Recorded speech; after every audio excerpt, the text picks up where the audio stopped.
Você é o que você come, consome e veste. Você é o que você comunica com o poder da fala, da escrita ou da indumentária. A moda é um reflexo da evolução do comportamento. Você pode até mudar de opinião como muda de roupa. A moda é inspiração, cultura, revolução. E move uma poderosa indústria responsável por 1,5 milhão de empregos diretos e 8 milhões de indiretos no Brasil, que cria quase 7 bilhões de peças e fatura 45 bilhões de dólares por ano. Mas é também uma cadeia que gera resíduos de 175 mil toneladas por ano e ainda enfrenta situações análogas ao trabalho escravo. Você já se perguntou de onde vem sua roupa? Essa mesma roupa que expressa sua opinião, que reflete quem você é? Faço a menor ideia das marcas que eu estou usando nem de onde vieram. Não sei de onde veio, enfim. Não faço ideia. Eu acho que a única que eu sei é calça, porque é uma marca carioca, mas o resto é tudo forever e multimarca, então não faço ideia. Não.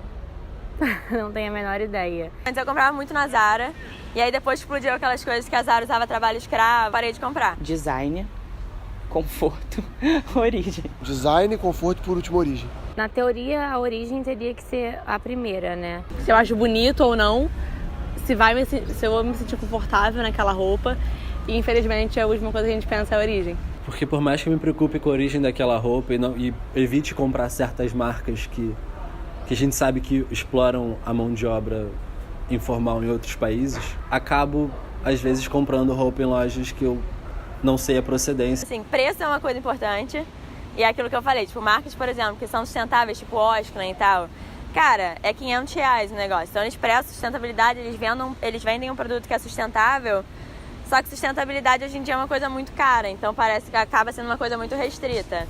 Que venham novas modas, mas principalmente novos modos. Neste primeiro episódio, vamos conhecer os processos de produção de 3 marcas que têm muito a compartilhar. A Insecta é de Porto Alegre, no Rio Grande do Sul. Quem usa Insecta calça uma causa. Até 2. Seus sapatos são veganos e ecológicos, do cabedal ao solado. A marca começou com a Pan e com a Babi, em 2014, e elas fizeram alguns sapatos com roupas de brechó.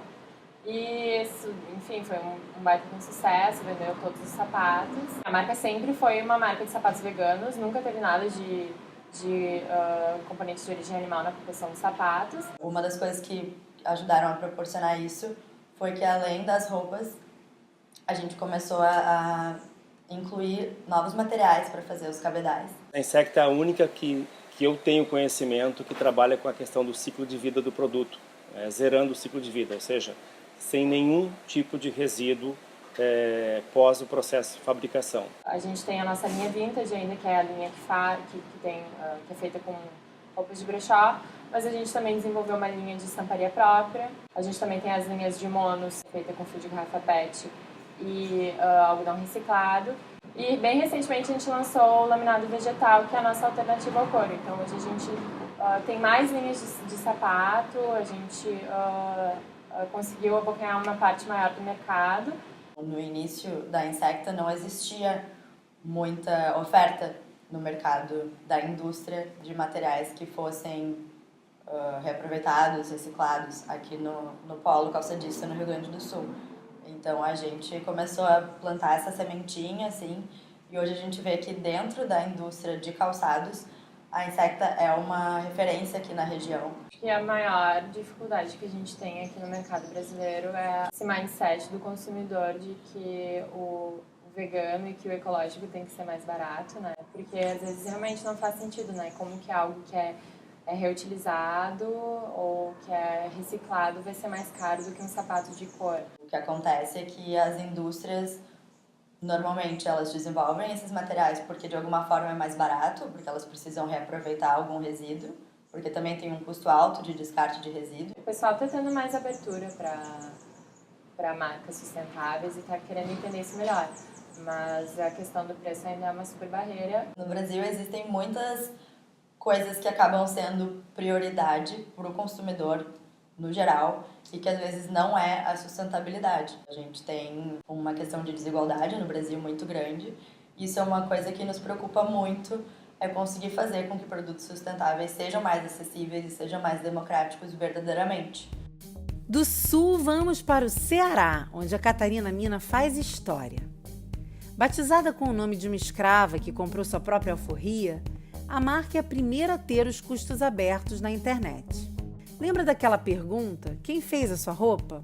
Na Catarina Mina, desde 2014, você não sabe apenas quem fez, mas também quanto cada artesã ganhou para realizar seu trabalho. A gente na Catarina Mina, a gente pensa muito na nossa atuação com duas vertentes principais. Uma delas é trabalhar com grupos de artesão, desenvolvendo design, de forma que ele também seja uma ferramenta de desenvolvimento social, desenvolvimento dos grupos com os quais a gente trabalha e desenvolvimento principalmente dos modos artesanais de fazer. Usar o design para valorizar o artesanato e principalmente para fazer chegar renda em lugares onde ela não circularia. A gente também acredita que a Catarina Mina tem uma segunda entrega, muito importante também, que é a comunicação. A gente tem um projeto que chama Uma Conversa Sincera e o principal objetivo dele é convidar as pessoas para conhecer o que é que existem por trás dos modos de produção, que se entenda o consumo como um ato político no qual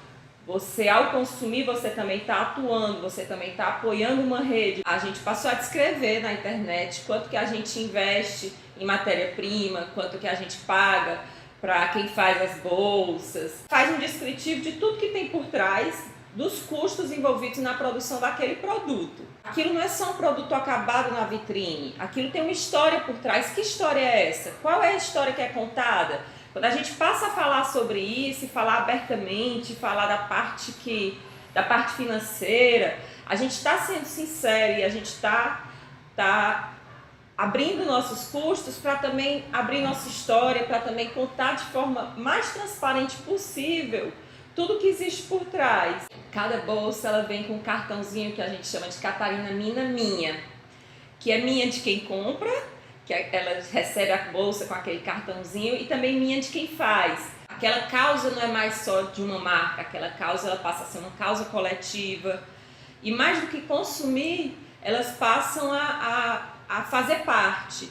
A gente não está mais falando de um grupo de artesãs, a gente está falando daquela pessoa. E pensar nas pessoas envolvidas, isso muda tudo. No Rio, a Zerezes nasceu para fazer diferente. 4 estudantes de design viram nas madeiras de demolição de casas da cidade uma baita oportunidade. A partir daí, descobriram como se faz óculos e perceberam que o negócio deles vai muito além disso. A Zerezes começou em 2012 de uma inquietude, assim, de uma vontade de fazer alguma coisa que fosse relevante, que fosse diferente. Por acaso, a gente estava fazendo os nossos primeiros estágios, estávamos um pouco incomodados com a forma que o mercado do design, principalmente aqui no Rio, se comportava. O Rio de Janeiro não tem muitas indústrias, não é um lugar, né, apesar de ser essa coisa da cidade criativa, não tem tanto a coisa do design de produto. Somado a uma coisa dentro da gente, para mim é muito forte, principalmente conforme o tempo vai passando, eu vou olhando para trás e vou vendo.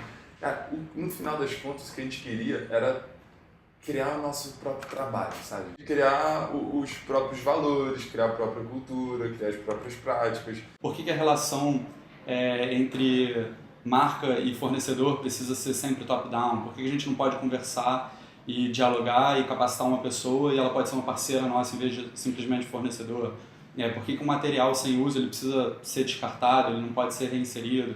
Né? A gente começou a ver que várias lógicas de mercado não tinham mais tanta lógica assim. No momento em que a gente percebeu que a cidade estava passando por uma situação muito específica de alta da construção civil, né, e que com isso uma série de sobrados estavam vindo abaixo, canteiros de obra estavam aparecendo com madeiras a um custo zero de aquisição, com propriedades físicas super ricas e com histórias muito legais por trás, a gente pegou nessa tendência que estava rolando lá fora, juntou com essa oportunidade que a gente tinha desse material, estava aqui em abundância, e cruzou as duas coisas fazendo disso um business. O nosso país aqui, rapaz, a gente já está com a natureza praticamente toda já errada. Então, Tem muita madeira desperdiçada que eles fizeram esse negócio de aproveitar, pegar as madeiras antigas que tira de casa velha, que joga fora, isso é tudo pro lixo. A série Hash surgiu novamente de uma observação, né? Então a madeira veio da observação da cidade, que estava entregando pra gente matérias-primas a esse custo zero, a gente só pegou aquilo e reaproveitou. E no momento que a gente trouxe essas madeiras para dentro de casa, beneficiou, processou e etc., a gente viu que tinha um novo substrato sendo gerado e que também virava lixo. É um aprendizado que eu tive com eles que eu nunca imaginava. Eu achei que a gente ia ter que comprar madeira, cortar, só que eles tiveram essa ideia de reciclar. A gente viu que a nossa vocação é contar história, não é tocar produção. A gente centralizou a nossa produção, criou esse arranjo produtivo local, onde tem um cara que entende muito de madeira, que processa a nossa madeira. Tem um cara que coleta madeira, que é o cara do entorno, que entende disso e vive isso, é importante para ele. Tem um cara que processa madeira, que sabe muito fazer isso, faz isso há muito tempo, e isso é importante para ele. É um olhar de cuidado com as pessoas envolvidas no processo. Minha parte aqui é toda artesanal, a gente faz tudo na mão, não tem uma máquina computadorizada, não tem um CNC, mais tupia mesmo, é aquele óculos artesanal que você faz. Porque não dá, você vai comprar um maquinário, sai um absurdo para você fazer. A gente não tem uma produção hoje no Brasil que nem tinha antigamente de 15, 20 mil peças. Virando de 90 para 2000, depois de 90 para 2000, houve essa mudança. Se fazia muito óculos de acetato e passou a se fazer muito óculos de metal. E eu ouço essa história do produtor no Brasil. A gente fazia muito acetato, fazia assim, e aí entrou metal, a gente passou a fazer muito metal. E nesse gap se perdeu uma galera. Porque nesse gap aqui, você estava preparado para fazer acetato, a moda passou a pedir uma outra matéria-prima, um outro tipo de maquinário, um outro tipo de know-how. E o que eu quero dizer é que, assim, dependendo do tamanho da bola que a moda, e a moda às vezes tem macro, né, tendências grandes que vão numa direção ou em outra, isso pode ser melhor ou pior para a cadeia produtiva que a gente tem, para o produtor ótico que tem no Brasil hoje. Se a moda valoriza o que esse cara está fazendo hoje, a gente vai contar história, a gente vai manter ele vivo, a gente vai trazer ele com a gente. É um formato que fomenta a indústria e o comércio, enfim, a enxergarem que um novo modo de pensar, um novo modo de fazer acontecer assim o negócio é possível. Em alguns países lá fora já existe uma demanda muito maior por produtos sustentáveis e também existe um poder de compra um pouco diferenciado. Eu não gosto muito de comparar e falar, lá fora valorizam mais do que aqui, ou tal estado valoriza mais. O que eu posso dizer é que eu vejo esse movimento crescer, e está crescendo muito. É muito difícil no Brasil, por exemplo, você falar contra o trabalho escravo. E a gente acabou de ter um pressuposto de presidente que abriu, né, uma legislação que flexibiliza o trabalho escravo num país como o nosso, e eu não vi nada de uma indústria que foi absolutamente acusada, historicamente, de trabalhar com mão de obra escrava. Que a gente precisa remunerar as pessoas de forma justa, né? Então, o sapato ele tem muitos processos no desenvolvimento e na produção. E cada processo desses tem pessoas e todas essas pessoas têm que receber de forma justa. Para mim, um mundo sustentável é quando ele não é apenas sustentável no material, ele não é apenas sustentável na questão do diálogo, mas ele é sustentável na distribuição, sustentável do negócio. Como é que o seu negócio, como é que a sua vida é sustentável? Como é que você paga a sua conta no final do mês? Como é que você paga a sua conta de luz? Como é que você paga a sua conta do mercado? De fato, a concorrência chinesa, o produto sem um modo de fazer definido que a gente não conhece, isso não chega a afetar a gente como concorrência, mas isso, querendo ou não, foi um estopim para nos fazer pensar e nos motivar a refletir sobre como saber, como conhecer as pessoas que fazem um produto é importante. Quando chega um chapéu aqui a R$5, a R$10, você fala o que está atrás desses R$10? Né? Porque vem do outro lado do mundo, é costurado, é feito, tem um material que tem que ser pago. Alguém está sofrendo e sendo exprimido no meio, e normalmente é o trabalhador. E a indústria chinesa, infelizmente, quando chegou no Brasil, por praticar preços que canibalizam muito, elas destruíram, acho que a indústria de chapéu, como destruíram a indústria de aviamentos e a indústria têxtil. A gente está num momento legal de uma reeducação do consumidor, de entender as origens daquilo que ele compra, de quem faz, o que está por trás, né, daquele produto, daquela marca, daquelas práticas todas. No momento em que a gente consegue trazer todas essas coisas à tona, né, levar isso para o consumidor, o preço vira uma coisa secundária, não vira mais o fator de decisão. Sempre vão ter pessoas na ponta fazendo as coisas de um jeito que a maior parte das pessoas que já estão nesse mercado vão achar que é louco, enfim, não vão entender como a gente trabalha dessa forma, nem porquê, mas a gente está abrindo o caminho para outras marcas virem junto com a gente. Quando a gente abre uma porta, a gente tem que falar, vem galera, sabe? Se a gente for sozinho, não se sustenta. E eu acho que aliar isso à educação é exatamente isso.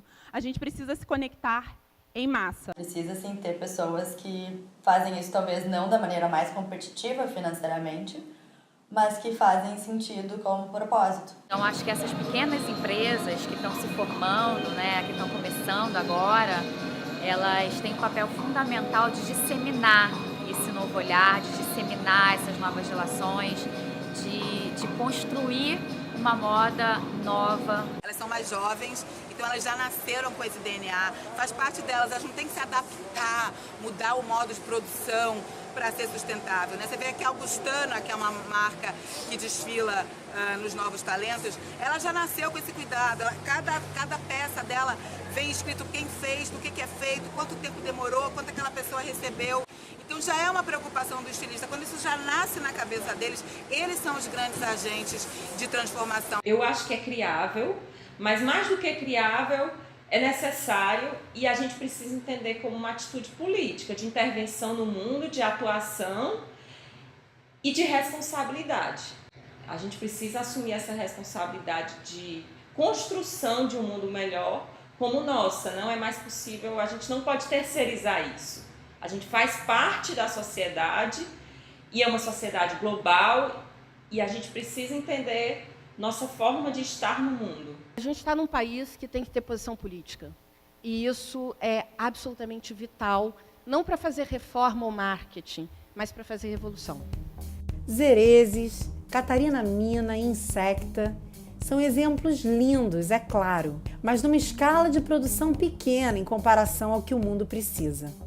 Em sua última coleção, a Osklen provou que é possível ir além, para ser tão sustentável quanto possível, numa velocidade tão rápida quanto possível. Em pequena escala é muito mais fácil você fazer. Agora, em grande escala, como a Osklen vem praticando há tantos anos, é que é muito mais difícil, porque é inovação, você tem que ter todo o investimento em inovação. No Brasil, você não tem uma política pública, nenhuma política pública que apoie esse tipo de iniciativa, muito pelo contrário, né? O volume de produção da algodão orgânico no Brasil é mínimo. Mas assim, vamos usar o que temos, entendeu? E vamos gradualmente introduzindo melhorias. Mas eu vejo que aos poucos as pessoas estão começando a despertar para isso. E foi inclusive para salientar isso, da importância que a gente não pode mais esperar, é que a gente lançou a campanha ASAP. ASAP, a Sustainable as Possible, é muito mais do que uma coleção da Osklen. Na verdade, é um chamado para as pessoas, é um convite para que as pessoas se engajem e façam o que é possível nesse momento. E o impossível existe? Este episódio termina com uma notícia de última hora. A gigante global Adidas promete que até 2024 todos os seus tênis serão feitos de plástico retirado dos oceanos. Isso é criável.